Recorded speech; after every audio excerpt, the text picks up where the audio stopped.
Бразильцы уперлись уже в Амазонку, им не дают вырубать. США, леса. Канада тоже сокращает крупнорогатый скот. США, Канада сокращает скот. У них сейчас исторически самые высокие цены на поголовье в Соединенных Штатах. В Австралии тоже ситуация достаточно сложная. То есть говядина, на наш взгляд, и в мировом, и в развитии мирового рынка, и в России имеет большой потенциал. Тем более, что, например, тот же Европейский Союз активно импортирует говядину. Например, свинину он ни под каким предлогом из Бразилии не пускает. Хотя Бразилия... Почему? Потому что есть на своей территории неплохие... Вы знаете, ответ простой, конечно, неофициальный. У нас есть свои свиноводы, или там в Соединенных Штатах есть свои свиноводы, поэтому свинины, в частности, или птицы, имеют какие-то там проблемы с качеством или с безопасностью продукта. Хорошо, Виктор, тогда объясните, почему, вот если посмотреть на поголовье крупнорогатого скота, свиней, овец и коз в 2010 году, вот мы сейчас на слайде продемонстрируем, то обращает на себя внимание тот факт, что поголовье коров снизилось на 2,5%, овцы и козы тоже, свиньи и так далее. Что произошло? Вот произошло снижение за счет как раз засухи, что... Ну, первая, наверное, причина это засуха. Предупреждали эксперты. Да, потому что кормить реально, наверное, нечем. Второе, это, конечно, неэффективность самих производителей, потому что если посмотреть, кто у нас даже в молоке работает, я думаю, там процентов 30-40, наверное, дай бог, это те, которые эффективные, современные технологии используют, остальные, к сожалению, у них и конверсия, и себестоимость произведенного продукта оставляет желать лучшего. То же самое в свиноводстве, там порядка 45% это личные подворные хозяйства, это фермеры, и 55% это, ну, более-менее, я бы сказал так, индустриальные холдинги или компании, которые имеют нормальную себестоимость производимого Татьяна, продукта. то есть получается, что мы наконец-то сможем получать двойные дивиденды, ведь до сих пор мы как зарабатывали, на чем зарабатывали? С одной стороны увеличиваются цены на зерно, безусловно, мы значительные объемы экспортировали, но при этом повышалось мясо, которое мы возили в страну, поскольку дорожает, в общем-то, дорожали корма для животных. Сейчас, если мы начнем развивать, собственно говоря, крупный рогатый скот, поголовье крупного рогатого скота увеличим, то даже если будут повышаться цены на зерно, мы не будем фиксировать повышение цен на мясо на внутреннем рынке. Можно на это рассчитывать или нет? Я бы не стала на это рассчитывать, поскольку все-таки рынок мяса, производители мяса чувствительны к ценам на зерно, и если у нас, собственно говоря, будет свободный рынок, если не брать там текущий год, когда введено эмбарго на экспорт зерна, то в принципе внутренние цены на зерно, они все-таки должны в какой-то мере коррелировать с внешними ценами. Если цены на зерно будут расти, то, естественно, это в какой-то степени должно отражаться и на конечном продукте. Но не в такой степени все-таки, если бы мы, пока мы, собственно говоря, не когда мы возим существенного 25%. роста цен на мясо на внутреннем рынке. По крайней мере, в 2010 году этого не произошло, хотя многие этого боялись. Я думаю, что все-таки в 2011 году, как бы этого не боялся наш Минфин, который переживает за инфляцию, но все-таки, тем не менее, при 50% увеличении цен, ну, и даже больше на разные виды зерна, естественно, полностью на себя брать и терять в марже производители зерна, я думаю, мяса, они все-таки не станут. Какой-то процент будет переложен на конечную продукцию. И, естественно, я думаю, что особенно в сегменте свинины мы ожидаем некоторое повышение цен на... Татьяна, все-таки, вы не случайно ведь задали Виктору вопрос, какова рентабельность вашего производства. То есть возникает вопрос у вас, как у специалиста по этому рынку, а выгодно ли заниматься сейчас животноводством в России, правильно я понимаю? Ну, в принципе, если ориентироваться на тот показатель, который назвал Виктор, то получается, что все-таки производство говядины наименее рентабельное по сравнению с свининой и птицей, потому что в свинине, ну, если говорить о современных агрохолдингах, естественно, то там рентабельность, операционная рентабельность, она варьируется от 35 до 45% в зависимости от каждой компании. Производство птицы чуть менее рентабельное, от 15 до 25% этот показатель варьируется у разных компаний. Получается, что все-таки говядина, оно чуть, заметно меньше будет. Да, это наименее рентабельно. Хорошо, а что такое современный холдинг сегодня, Татьяна? Есть у вас представление? Когда мы говорим современный агропромышленный холдинг, вертикально интегрированный, получается, он должен заниматься всем. Он должен производить комбикорма, выращивать пшеницу, продавать, мясопереработка и так далее. Вот это называется? Или, то есть мы ушли, скажем, от частных предприятий небольших и опять создаем крупные агропромышленные холдинги? Ну, современный и вертикально интегрированный — это все-таки два разных понятия. И современный может быть небольшое производство свинины, но все-таки вертикальная интеграция, конечно, дает свои преимущества. Но для нас что сейчас актуально? кто будет доминировать, за счет чего мы будем выходить из этой ямы, в которой оказались, за счет кого мы будем поднимать поголовье.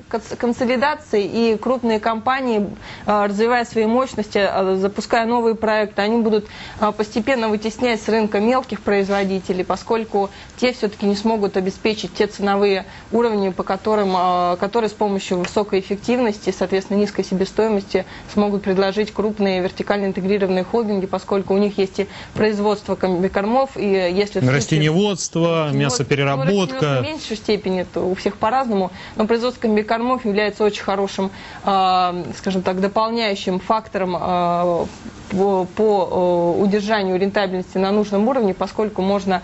я думаю, что Виктор здесь гораздо больше... Виктор сторонник, понятно, какой теории, все-таки вертикально интегрированный холдинг. Но вы знаете, ведь это мировая практика, в принципе, если посмотреть, вот сейчас кто работает в мире, мы же, помимо того, что мы одни из крупнейших российских производителей, мы еще являемся и крупнейшими импортерами. И многие те технологии, которые мы используем сейчас в России, мы их взяли с Запада. То есть мы работаем с такими лидерами мясопереработки, как Danish Crown. У нее 90% всего забоя в Дании. Это одна компания, Danish Crown. Это Tönnies Fleisch, немецкая компания. 30-40% Smithfield, которая держит 40% в Соединенных Штатах. Просто надо понимать, что сельское хозяйство сейчас это крупное индустриальное производство, долгосрочные инвестиции, это огромные по объему инвестиции, причем никакой фермер с этим не сумеет справиться.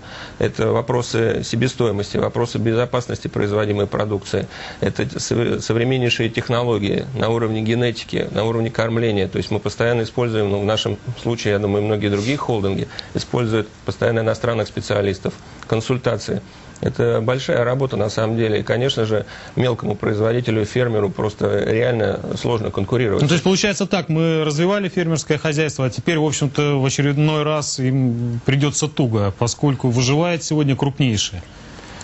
Я бы сказал, это мировая тенденция, на самом деле. Можно, конечно, есть формат, допустим, кооперативов, как это во Франции происходит, допустим, есть компания Cooperl, она крупнейшая во Франции, у них, по-моему, владельцев там более 2000. Вот, но...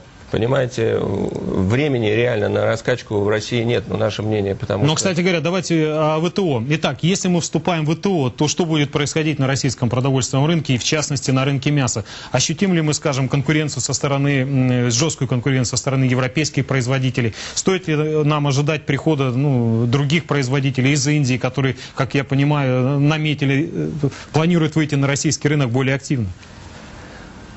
Смотрите, на мой взгляд, вопрос вступать, не вступать в ВТО, это, конечно, не наш, мое мнение. Так мне уже сказали, что, скорее всего, вступим в этом году, в очередной раз, правда, но тем не менее. Самое главное говорить условия по вступлению, потому что, если посмотреть, ведь модернизация, в частности, в сельском хозяйстве, произошла там в европейских, в Соединенных Штатах, в Европе, в Соединенных Штатах 20-30 лет назад, и они инвестировали, субсидировали без ограничений. Сейчас, конечно же, Россия реально, у нас огромные масштабы, у нас огромный потенциал роста, и ограничивать нас в части субсидирования и поддержки разных видов, в разных видах, это, мягко говоря, неприемлемо. То есть, получается так, мы только расправили крылья, еще не взлетели, а нам пытается уже, в общем-то, их сложить. Это жесткая международная конкуренция, и не надо тут иллюзий питать. Это первый вопрос. Второй вопрос, если мы вступаем в ВТО, такие вопросы, как ветеринарная безопасность, санитарная безопасность, это помимо безопасности для России внутри, потому что индустриальное производство – это высокая концентрация поголовья, и возникают риски, как в свиноводстве, как в птицеводстве.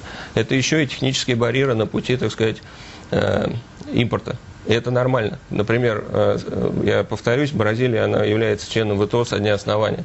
Но последние 15 лет ни одного килограмма мяса свинины из Бразилии в Европу не пустили.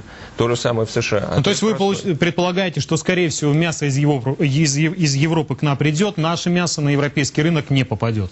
Вы знаете, сейчас на $1 миллиард в год поставляется мясо из Европы. То есть есть аттестованные российские предприятия, Россельхознадзор проводит аттестации, проводит постоянно При этом европейские рынки для них закрыты. Причем я как производитель, поверьте, по уровню технологии наши инвестиции за последние 4 года 35 миллиардов рублей, больше $1 миллиарда. И в ближайшие 3 года мы проинвестируем еще $2 миллиарда. То есть у нас самые современные технологии. Нас туда пока не пускают. Ну а почему не пускают? Почему правительство вам не помогает пробить этот занавес? Нам помогает, мы этот процесс начали, а дальше начинаются технические барьеры. У нас небезопасно, у нас там, не знаю, нет ветеринарной безопасности, сейчас у нас африканская чума свиней, в частности, с которой надо активно бороться для того, чтобы, значит, безопасность обеспечить российского производства и создать базу для экспорта. Это, понимаете, во всем мире первые лица государств занимаются протекционизмом в части сельского хозяйства, потому что сельское хозяйство является локомотивом и для машиностроения, и для науки, и для производства минеральных удобрений, и для химических. А может быть, вам на фондовый рынок выйти, и тогда о вас узнает весь мир, и как-то упростится ваш выход на европейский рынок? А вы знаете, в этом нет необходимости, потому что нас финансируют крупнейшие банки России. Мы работаем со Сбербанком, очень профессиональные люди, с Внешэкономбанком, мы работаем с Газпромбанком. У нас крупные инвестиции, мы работаем с Юникредитом. То есть, Татьяна, получается так, ваша надежда, что Мираторг окажется на фондовом рынке, в общем-то, откладывается. Я так думаю, еще на сколько, Виктор? Ну, я думаю, минимум на 3-5 лет это минимум. Почему? Потому что эффективная ставка, которую мы получаем в результате, это 5-6% годовых на 8 лет. То есть понятно, спасибо, Виктор, спасибо, Татьяна. Напомню, сегодня гостями нашей программы были Татьяна Бобровская, старший аналитик ФК «Метрополь», и Виктор Линик, президент агропромышленного холдинга «Мираторг». Желаю вам удачи, до свидания.